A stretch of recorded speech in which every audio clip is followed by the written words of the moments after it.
All right, let's talk store of value and the hopeful store of value. Scott Bauer is joining us from the floor of the CME, the CEO of Prosper Trading Academy. Scott, let's talk gold because even as the market continues to rally today, gold bugs find a reason to pile on and keep this chart going to the upside. Are you impressed yet?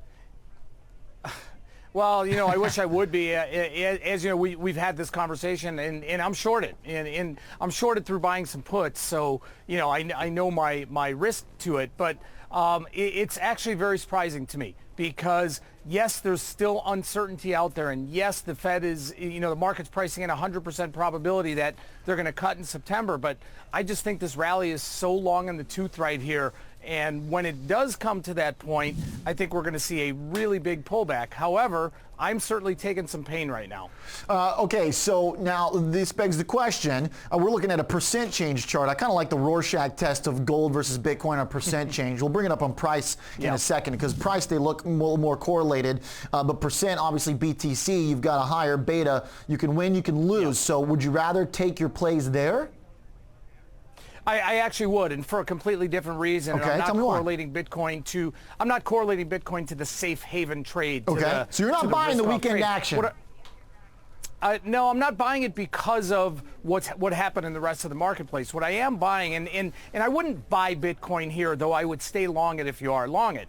What I am buying into is the fact that when we hovered down below 10,000, when this thing got hit, a couple weeks ago and stayed there on all the negative news, man, it didn't flush. This is one of those first times in a while where we saw just a ton of negativity from Libra to the government to everything else here, and it didn't flush. It really held. To me, that's a positive sign. Yeah, I'm with you there too because it kept flirting with that, important level that I think goes without saying when you've got a big, retail and, common investor community, a 10K level that it kept trying to break. It kept coming back. Seemed pretty compelling.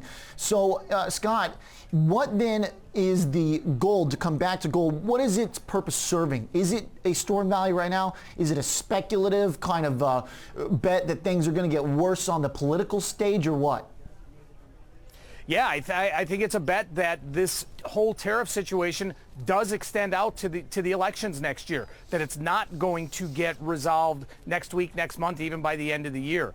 And if that is the case and there is continued pressure on interest rates and the Fed, then yeah, that's why people are really piling in, and they're still piling in to the gold space. All right. Now, the chart obviously compelling, higher highs, higher lows.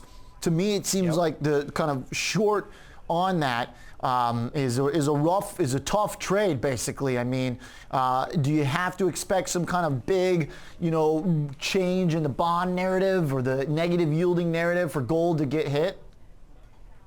No question about it, or a tweet, quite frankly, and any of those any of those things can happen. It's awful. No, you don't want to take a position based on what may happen out of a tweet or some geopolitical event. Okay, so I am looking at these higher highs, higher lows. Like I said, I'm taking my pain. I do think, though, that we're just one instance away from this thing really selling off. But Oliver, that is why I'm in the space here, not just short futures with open-ended risk. I'm in the space by using puts. I see. Okay. So then to the last point here, you're of the mindset where if suddenly we get some resolution on the tariff front, gold probably gets hit as a result. You've also got the possibility where if we get really good data and turns out the Fed doesn't have to keep cutting, maybe gold gets hit as a result for that too.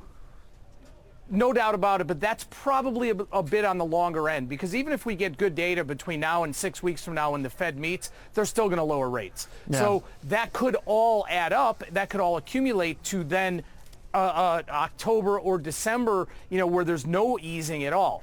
For the intermediate term, though, like I said, the CME Fed Tool Watch pricing in 100% probability of a cut in September. However, if the good data keeps piling up, yeah, that could really shake off some of these bulls in gold. Yeah. All right. Nicely said. I want to talk some more about that, but we got to run for now, Scott. Nice hit. Talking Thanks, gold, Oliver. BTC with us. Appreciate it. All right. Scott is the CEO of Prosper Trading Academy. We've got equity.